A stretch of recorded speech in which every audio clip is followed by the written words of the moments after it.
Few races inhabit the universe of Warhammer 40k as ancient as the Aeldari. This mighty empire could once have been considered the pinnacle of civilization, a utopia stretching across the entire galaxy. They had no issues with hunger, poverty, or disease. With all these things that plagued lesser beings resolved, the Aeldari could live lives of ease and pursue their passions to the fullest. But over time, the Aeldari became bored. With no real issues facing their society and everyone's dreams coming true, they turned to the darker side of their passions. From morally questionable to downright deplorable, the Aeldari indulged their most disturbing intrusive thoughts. Eventually, this indulgence reached its apex with the birth of a fourth Chaos God, Slaanesh. What got the Aeldari to that point? What did Slaanesh's awakening mean for their race? And what's become of them since that apocalypse? Welcome back to Starhammer.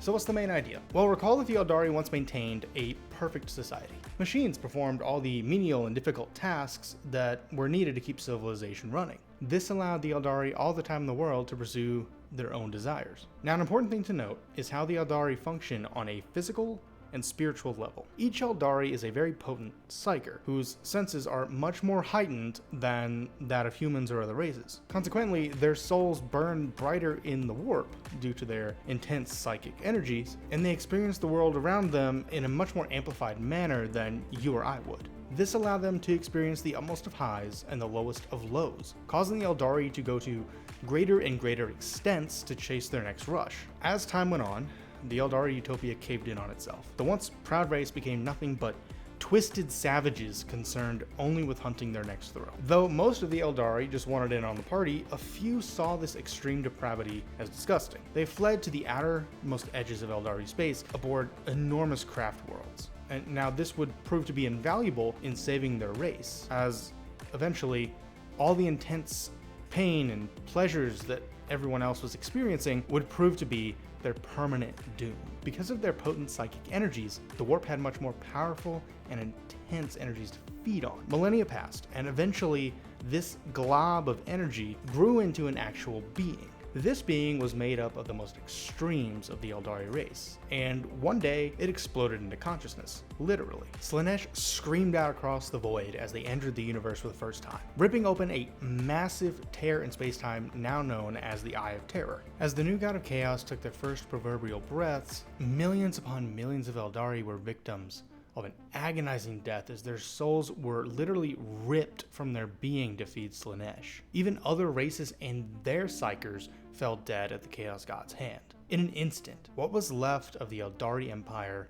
was totally obliterated. With the fall of the Aeldari, the warp storms that were plaguing the galaxy disappeared, allowing the Emperor to launch his Great Crusade and for the Imperium of Man to rise and become the new dominant power in the galaxy. As for the Aeldari, Slaanesh wasn't simply content to feed upon their souls. The Prince of Pleasure needed to destroy the Aeldari utterly, so it began hunting down their gods in the warp. One by one, the Aeldari pantheon fell to Slaanesh's growing hunger. Two of their gods survived, however, Cain, the god of war, and Kegorak, also known as the Laughing God. Now, Slaanesh and Cain duked it out in the warp, but neither one could defeat the other. Some accounts tell that the Chaos God, Khorne, the blood god, intervened on Cain's behalf with the goal of absorbing him for himself after Slaanesh had done all the hard work, but that's never been confirmed. Anyway, Cain went the way of the Catan and was broken up into a bunch of little shards called avatars, which, similarly to the Catan, the Aeldari use on the battlefield but only in times of dire need.